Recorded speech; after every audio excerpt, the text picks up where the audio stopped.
छत्तीसगढ़ में नशे के विरुद्ध कार्यवाहियों को लेकर 3 बातें हुई हैं। पहला विषय ये है कि पहली बार विभाग के लोगों को जो नशे के व्यापार में ऐसा समझ आया कि ये संलिप्त हैं, उनको बर्खास्त किया गया है।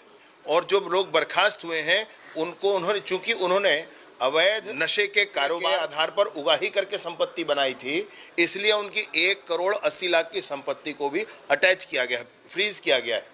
अब आगे ऑक्शन किया जाएगा, उसमें आगे की प्रक्रिया हो। वर्तमान में उसको फ्रीज किया गया है।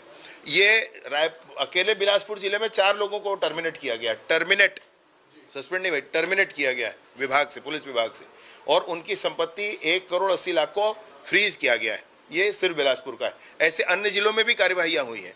दूसरा, मैं आपसे ये कहना चाह रहा हूं, पहली बार छत्तीसगढ़ में अवैध नशीले पदार्थों के व्यापार करने वाले जितने हैं, उससे जिन्होंने संपत्ति बनाई है, उस संपत्ति को भी फ्रीज करने का काम पहली बार हुआ है।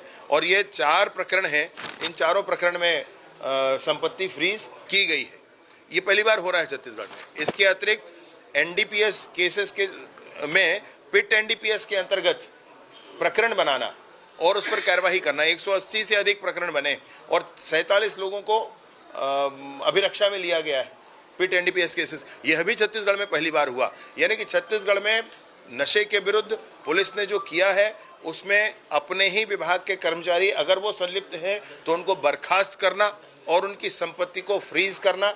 दूसरा, ऐसे लोग जो इस व्यापार में संलिप्त हैं और इस व्यापार को करके संपत्ति कमाते हैं, उनकी उस संपत्ति को फ्रीज करना, उन पर कार्रवाई करना स्वाभाविक है, परंतु संपत्ति फ्रीज करना। तीसरा, एनडीपीएस एक्ट के अंतर्गत पिट एनडीपीएस यानी कि प्रिवेंटिव एक्शन लेकर के, पहले से ही ये मान करके, ये समझ करके कि जिसके पीछे जिसकी हिस्ट्री है उसको पहले ही अरेस्ट करना। ये काम भी छत्तीसगढ़ में पहली बार, 3 तरह के काम नशे कारोबार की दिशा में छत्तीसगढ़ में पहली बार हुआ है। ये जानकारी मैंने दी है सदन में।